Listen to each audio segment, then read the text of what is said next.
आए, उसके बच्चे बैठे थे सामने, बड़ी बेटी फिर भी उसको पहचान थी बड़ी बेटी को, लेकिन उस बड़ी बेटी को भी अपनी माँ की सारी करतूतों का पता है। उसकी डेड बॉडी को मांगा मंडी जाके फेंक दी है, ठीक है, शमशान जगह पे फेंक के हमने उसको आग लगा दी सबूत मिटाने के लिए। हमारा खानदान पूरा ना दिन रात बददुआएं करता है कि या अल्लाह पाक इनको दुनिया और आखिरत में इबरत का निशाना बना दे। पहले आपको फैसला आएगा कि अर्गमान जेल में है, ठीक है, अभी तो आता है कोर्ट में। अस्सलाम वालेकुम नाज़रीन, मैं हूं एडी मलक। और डिलीवरी बॉय रईस को किस तरह से कत्ल किया गया, तमाम लोग इस केस से बाखूबी बाखबर हैं। लेकिन मैंने इस केस को पहले दिन से रिपोर्ट किया और आज के दिन तक आपको इस केस के मुतल्लिक हर अपडेट के बारे में आगाह कर रहा हूं। लेकिन आज की इस वीडियो को बनाने का मकसद ये था कि इस केस में अब कुछ मुल्जमान के खिलाफ एक प्राइवेट इस्तगासा दायर किया गया है। वो कौन से लोग हैं जिनके खिलाफ इस्तगासा दायर किया गया है और इस्तगासा दायर करने का मकसद क्या था और क्यों ज़रूरत पड़ी। और साथ ही साथ नाज़रीन आपको ये भी बताएंगे कि रईस की कातला आमना, जिसने अपने शोहर के साथ मिलकर पहले रईस को कत्ल किया, फिर उसके बाद उसकी लाश को मांगा मंडी की हदूद में एक वीराने में ले जाकर उसको आग लगाकर जला दिया। उस मुल्जमा की तीसरी बार भी जमानत अदालत ने खारिज कर दी है, उसकी जमानत को मुस्तरद कर दिया गया है। उसके घर में इस वक्त लाले पड़े हुए हैं, उसके बच्चों को संभालने वाला कोई नहीं है। तो हम कुछ इस तरह के सवाल थे, कुछ नई अपडेट्स हुई थी, उसके बारे में आपको आगाह करना था। तो हमारे साथ रईस के भाई अली मौजूद है, इनसे जानते हैं कि केस अब किस हद तक जा पहुंचा है, कब इन मुल्जमान के खिलाफ सजाओं के अहकामात जारी होंगे या फिर आखिरकार इसी तरह केस जो है वो लटकता रहेगा। तो अली से बात करते हैं और जानते हैं। सबसे पहले हम इनसे ये जानने की कोशिश करते हैं कि जो इस्तगासा इन्होंने दायर किया है, उस इस्तगासे की ज़रूरत इनको क्यों पेश आई है और किन लोगों के खिलाफ इन्होंने इस्तगासा दायर किया। अली भाई, आपका बहुत शुक्रिया, दोबारा से आप हमें टाइम दिया। बताइएगा कि केस अब कहाँ तक पहुँच चुका है और ये जो इस्तगासा आप लोगों ने दायर किया है, ये किन के खिलाफ दायर किया और क्यों ज़रूरत आपको पड़ी है। अस्सलाम वालेकुम। सबसे पहले बिस्मिल्लाहिर्रहमानिर्रहीम। ये इस्तगासा हमने प्राइवेट कंप्लेन दायर की। इस्तगासा मीन जिसको कहते हैं प्राइवेट कंप्लेन, ठीक है। हमने इस्तगासा दायर किया है इन तीनों मुलजमों के खिलाफ, ठीक है। तीन कौन कौन से? फरहान कैसर, अर्गमान कैसर और आमना फरहान, ये तीनों के खिलाफ हमने इस्तगासा दायर किया है। और इस्तगासा जो हमने दायर किया है उसमें सबसे इम्पोर्टेंट चीज़ ये है, इस्तगासा जब दायर हुआ है, एडमिट हो चुका है इस्तगासा, तो जो जज साहब हैं मिस्टर जाज साहब, ठीक है, उनकी अदालत में जब हम लोग खड़े थे तो अर्गमान को उसने तलबी का नोटिस जारी किया।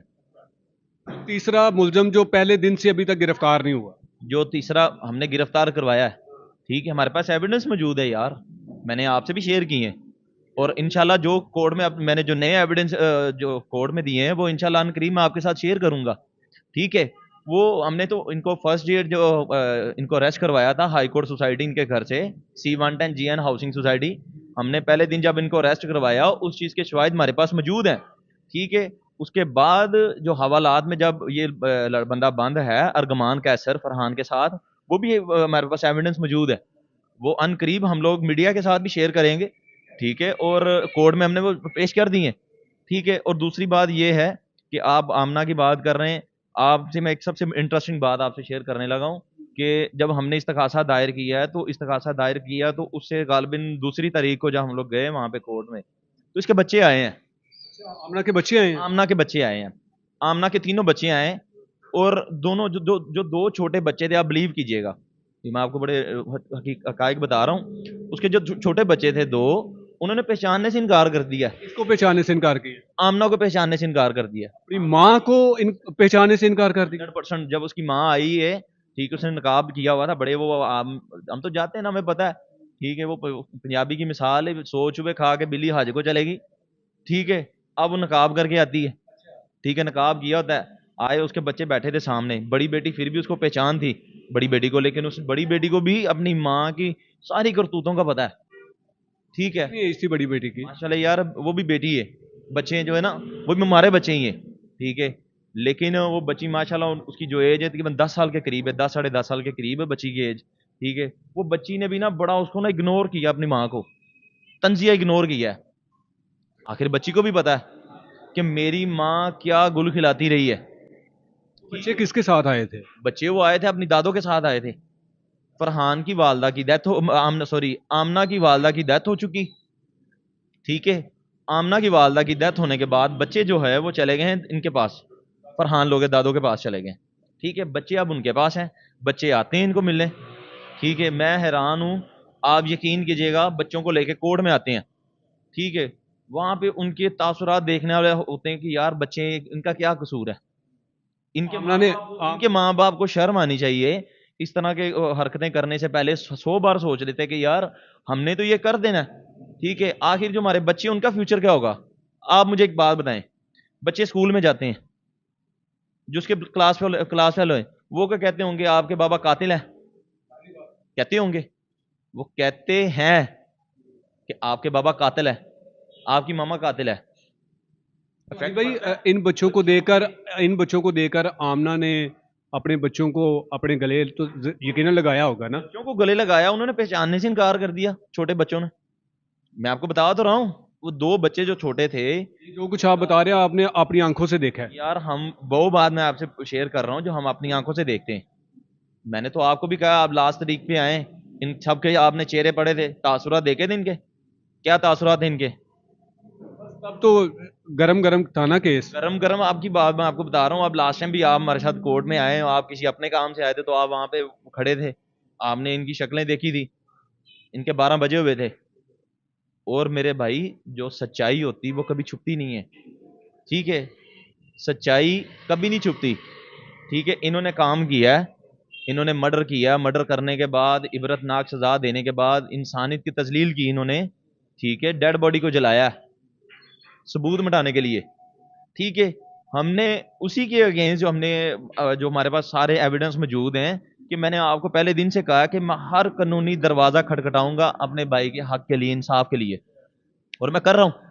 आज के दिन तक आप मुझसे पूछे ना, तो आज भी मैं किसी ऑफिसर के पास ही गया था, किसी इदारे में गया था, किसके लिए, अपने भाई के इंसाफ के लिए, ठीक है। और इन आपने जो वादा किया हुआ है उस पर कायम है? अल्हम्दुलिल्लाह कायम है यार। मैंने आपको पहले दिन से बताया कि कल को हमने भी मरना है, मर के उसके सामने जवाब दे होना है। किसने जवाब दे देना है, हमने होना है। अच्छा अली भाई, जो तीसरा मुल्जिम अरमान है उसके बारे में आप बताइएगा कि उसके बारे में कहाँ तक इंटेरोगेशन हुई है, कब तक वो गिरफ्तार होगा? वो इंशाल्लाह करीब गिरफ्तार होगा, ठीक है। जज साहब ने उसकी तलबी लगा दी, मचलकों के बस उसको अभी रिलीफ दिया जज साहब ने इंटरम पे, ठीक है। इंशाल्लाह जब उसके ऊपर जरा होगी, केस चलेगा, ट्रायल अभी चल रहा है, ट्रायल अभी चल रहा है, केस चलेगा इंशाल्लाह। अन करीब आप उसको भी देखेंगे हथकड़ियाँ लगी हुई जेल की सलाखों के पीछे। उसका क्या रोल आप समझते हैं इस केस में? भाई मैंने आपसे पहले दिन ही एक बात बताई आपको, आपसे की बात कि इतना बड़ा काम अकेला बंदा नहीं कर सकता, जबकि पूरी दुनिया इस चीज को मानती। जो लोग आपके नाज़रीन जो देखने वाले हैं आपके चैनल पे, ठीक है, वो एक बंदा मुझे बता दे कि यार एक बंदे का काम है, ये एक बंदा कर सकता है, क्योंकि एक बंदे का काम ही नहीं है। लेकिन उन दोनों मुल्जमानों ने ये इतराफ़ जुर्म किया कि हम ही ने किया जो भी किया और हम ही ने आग लगाई है, तो फिर ये कैसे तीसरा आ गया? भाईजान मेरी बात सुने, एक घर में 3 लोग रहते हैं, ठीक है। रिलेशन किसका था, रईस का आमना के साथ, ठीक है। जब ये अपने इसके ससुर ने इसको पकड़ा है आमना को, ठीक है, उसने अपने बेटे को बताया, आमना के खामंद को, फरहान को, उसको बताया है। इन्होंने प्लान करके, ठीक है, ट्रैप करके उसको घर बुलाया है। किसके किसके थ्रू बुलवाया, आमना के थ्रू, कि तुम उसको बुलाओ, ठीक है। ऐसे ही हुआ है, इंटेरोगेशन भी यही कहती है, और हुआ भी ऐसे है। इन्होंने इसको ट्रैप करके घर बुलाया, जब बुलाया आमना ने गेट खोला, रईस अंदर गया, उसने गेट बंद किया। इन दोनों ने देखा कि वो कोई है तो नहीं है, नीचे लड़के जो उसके साथ थे वो थे, उन्होंने कहा आप साइड पे हो जाओ, हमारे साथ हमारे रईस के साथ कुछ मामला है, वो तय कर लें, आ जाएगा, आप जाएं। वो खतरे की लामत ना समझ तो वे वापिस आए, ठीक है। अगले दिन हमें पता चला कि हमारा बच्चा वापिस नहीं आया, वो मैं लेके गए। हमने जब देखा सारा मामला देखने के बाद हम लोग पुलिस स्टेशन कंप्लेन की, पुलिस के पास गए, पुलिस को लेके हम लोग वहां पे रिट करने गए, हमारा बच्चा बाजियाब करवा के दो। जब वहां पे गए, पुलिस ने इनको अरेस्ट किया, अरगमान, फरहान, आमना, और साथ इसका बूढ़ा बाप भी था, उसको भी गाड़ी में बिठाया। बाद में उन्होंने इसको नीचे उतार दिया, ठीक है। इन तीनों को लेके थाना फैसलटोन आए हैं, ठीक है। इन्होंने उधर ही जब इनको अरेस्ट किया है, उधर इन्होंने अपने तरफ जुर्म कर लिया है कि हमने ये काम किया है, ठीक है। हमने उसकी डेड बॉडी को मांगा मंडी जाके फेंक दिया है, ठीक है, शमशान जगह पे फेंक के हमने उसको आग लगा दी सबूत मिटाने के लिए। ठीक है, पुलिस ने इनको अरेस्ट किया तीनों को। ठीक है, इनको गाड़ी में बिठाया, लेके थाना फैसलटोन आ गए। वो सारे शवाहिद मेरे पास मौजूद हैं। वो कोर्ट में तो मैं दे चुका हूँ। अनकरीब मैंने आपसे, आपको शायद याद हो, मैंने फर्स्ट टाइम आपसे जब मेरी बात हुई थी इंटरव्यू पे, तो मैंने आपको तब भी एक बात की थी कि मैं आहिस्ता आहिस्ता जितने भी मेरे पास शवाहिद है मैं आहिस्ता आहिस्ता मीडिया के ऊपर भी शो करूंगा, और कोर्ट में जो मैंने करने वो मैंने कर देने, अभी मैंने कर दिए। कुछ है अभी भी वो कोर्ट में स्टेप बाय स्टेप लेके जाएंगे उसको। अच्छा, मुझे बताएं कि ट्रायल इन मुल्जमान के खिलाफ जो चल रहा है वो कहाँ तक पहुंचा है? कब आखिरकार वो फैसला लोग सुनना चाहते हैं, जिन्होंने इस तरह बेदर्दी से कत्ल किया और फिर उसके बाद रईस की लाश को आग लगा दी, उनके खिलाफ कब सजा का जो है वो हुक्मनामा जारी होगा? इंशाल्लाह अनकरीब हुक्मनामा जारी होगा। ठीक है, आज मेरे वालिद साहब को इस दुनिया फानी से रुखसत हुए 1 साल 3 दिन हो गए हैं। 1 साल 3 दिन। ठीक है, और मेरा भाई रईस जो था, रईस के दुनिया फानी रुखसत होने से ठीक 4 महीने बाद मेरे वालिद साहब इस दुनिया फानी से कूच कर गए थे। ठीक है, आप अंदाजा कर लें 1 साल कितने महीने हो गए इस केस को लेके। और हर दिन हम लोग जो है ना तड़पते हैं अपने घर में, आज के दिन तड़पते हैं। ठीक है मेरे भाई, ना खुशियाँ जो खुशी आती ना हमारे लिए खुशी रही, गम तो है ही है। खुशियाँ तो हमारी मर गई, इस दुनिया से बाप चला गया है, जवान भाई चला गया है। ठीक है, तो इनका पीछा तो हम लोग कैसे छोड़ेंगे, हरगिज नहीं छोड़ेंगे। इनको कैफरे किरदार तक पहुंचाना है। और इंशाल्लाह मैं, हम लोग क्या, हमारा खानदान पूरा ना दिन रात बद्दुआएं करता है कि या अल्लाह पाक इनको दुनिया और आखिरत में इबरत का निशाना बना दे, इनको निस्तो नबूद कर दे। यानी कि जल्द आप समझ रहे हैं कि अदालत से कोई बड़ा फैसला आने वाला है? अनकरीब आएगा। सबसे पहले आपको फैसला आएगा कि अर्गमान जेल में है। ठीक है, अभी तो आता है कोर्ट में। ठीक है, कोर्ट में आता, हर तरीक पे आता है, हम लोग हर पेशी पे जाते हैं। ठीक है, हमने वो शहादतें लगवानी, हर तरीक पे जाते हैं।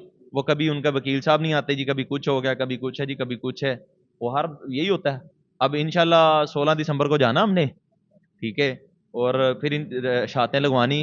हम लोग 110% रेडी हैं।